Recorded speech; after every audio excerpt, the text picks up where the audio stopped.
PWD, ang ulat panahon na hindi kaiiwan, rain or shine.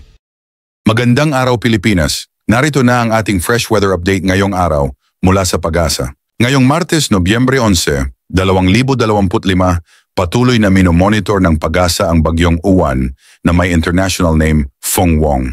Ayon sa ulat kaninang alas 4 ng umaga, namataan ang sentro ng bagyo alas 3 kaninang madaling araw, nasa layong 270 kilometro sa kanluran-hilagang kanluran ng Lawag City, Ilocos Norte, o humigit kumulang 355 kilometro sa kanluran ng Calayan, Cagayan. Lumabas na ito sa Philippine Area of Responsibility, ngunit patuloy pa ring nakakaapekto sa malaking bahagi ng Luzon. Taglay pa rin ni Uwan ang maximum sustained winds na 120 kilometro bawat oras malapit sa gitna at bugso na aabot hanggang 150 kilometro bawat oras. Kumikilos ito pahilaga sa bilis na 15 kilometro bawat oras. Dahil dito, asahan pa rin ang stormy weather sa Ilocos Region, Cordillera Administrative Region at Cagayan.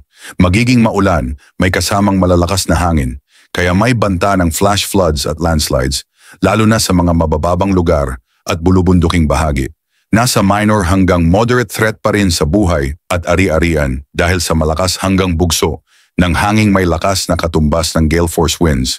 Sa Metro Manila, Central Luzon, Calabarzon at natitirang bahagi ng Cagayan Valley, makakaranas ng rains with gusty winds. May posibilidad din ng pagbaha at pagguho ng lupa dahil sa katamtaman hanggang malakas na ulan. Bagamat humina na ang bagyo, may dala pa rin itong malalakas na hangin na maaring magdulot ng minimal to minor threat sa mga kabahayan at pananim.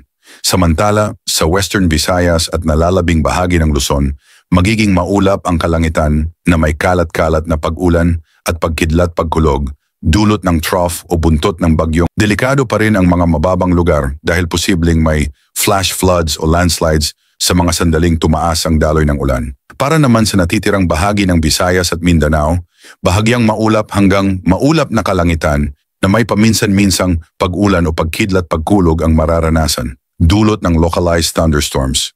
Mag-ingat pa rin dahil posibleng magkaroon ng biglaang pagbaha o landslide kapag may malakas na buhos ng ulan. Pagdating sa hangin at kondisyon ng karagatan, magiging moderate to strong ang hangin mula southwest hanggang south sa southern Luzon at Visayas. Kaya moderate to rough ang kondisyon ng dagat na may taas ng alon mula 1.8 hanggang 4 na metro. Pinapayuhan ang mga maliliit na sasakyang pandagat na huwag munang pumalaot dahil delikado pa rin sa mga baybayin.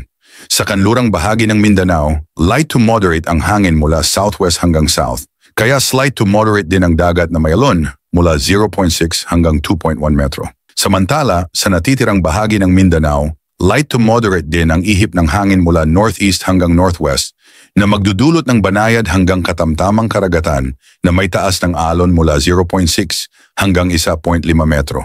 Kahit wala na sa PAR ang bagyong Uwan, huwag pa ring magpakampante.